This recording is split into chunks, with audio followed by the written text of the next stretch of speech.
picture. I did once a presentation at Integral.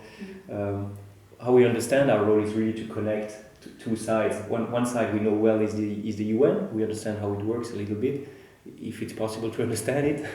And on the other side, there's our grassroots, and we just want to be this person connecting the two, so that the communication flow from our grassroots can reach the UN.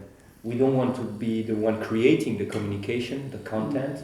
We want the content to come from our bases and to be transmitted to the UN, and we want just to be the transmitter to facilitate that. Sometimes it means we have to integrate what they're giving to us and to share it, but really we want the content, the focus, etc., to come from our constituencies, so from our members basically. And does that communication extend to advocacy as well? Yes. So, okay. Yeah. Now, as you know, the challenge is sometimes it's hard to find just the one correct plug.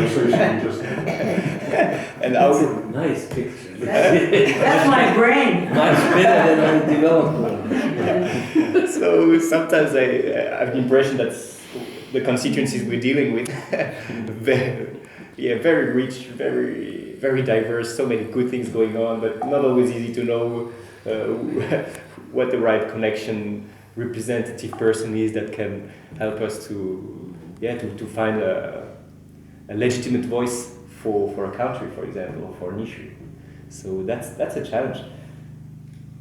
So in other words, we want to work with an input that comes from the local level, and it needs to be and we want to work that the local level passes it on at a national level over to us. I mean, can be a regional level in between, of course.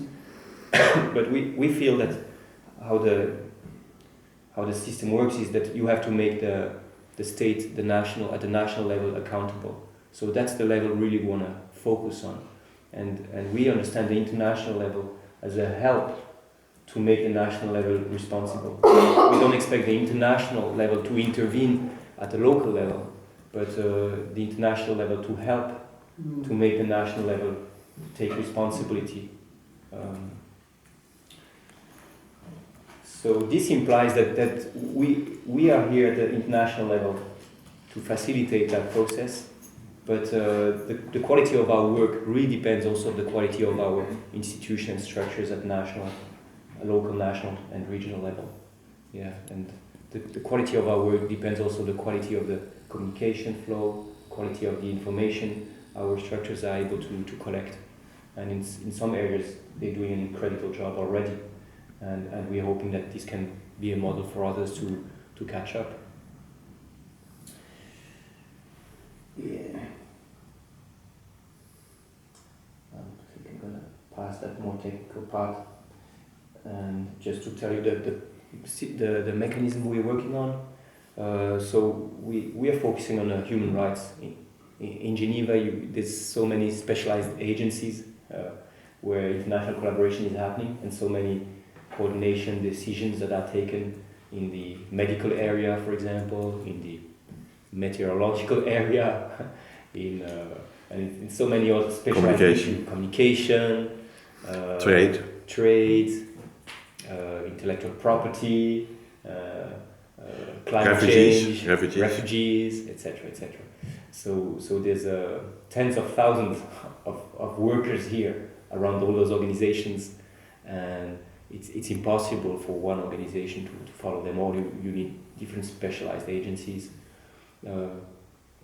What we can do, I think, is we can serve as a facilitator for our experts in all those areas to come and to participate in certain of these meetings. And sometimes that's what happens, for example, when our ambassador on refugees is coming and wants to follow the UN refugee meetings with the civil society. They have an annual dialogue, and we're happy to facilitate their participation. But for us as a team to follow all of this is just physically impossible. And sometimes from afar, people don't necessarily realize that it's huge, it's massive. We have to focus on certain bodies and on certain issues. But we can facilitate the participation of our experts in those other fields if they would like to come to Geneva. That's something we're happy to do, to serve that.